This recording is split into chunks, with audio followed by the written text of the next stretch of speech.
Chunta Aragonesista ha lamentado el fallecimiento en la madrugada de este domingo del político, cantautor y escritor José Antonio Labordeta. Desde la formación han recordado la intensa actividad política del artista como diputado de Chunta en el Congreso y su lucha diaria a favor de los zaragozanos y de la capital aragonesa. También recordar que el legado de Labordeta no concitó en su momento las unanimidades que ahora concita el reconocimiento a su persona, y que en Aragón, en Zaragoza, quedan todavía muchas asignaturas pendientes que alguien debería estar velando porque efectivamente se cumpliesen en el Congreso de los Diputados. Además, desde el partido han asegurado que continuarán con el legado de Labordeta, una de las figuras políticas más importantes para Aragón de la historia de la democracia, según Chunta. Los problemas de lo cotidiano, los problemas de las personas que tienen dificultades, pues por ejemplo, para acceder a hacer una gestión a un edificio público como pueda ser este o cualquier otro, porque hay todavía barreras arquitectónicas, o los problemas de las personas que tienen animales de compañía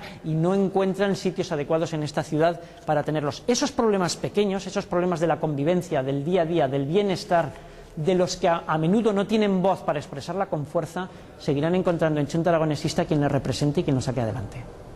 La formación ha querido rendirle su último adiós, recordando el trabajo de Labordeta en la defensa de los intereses de Aragón.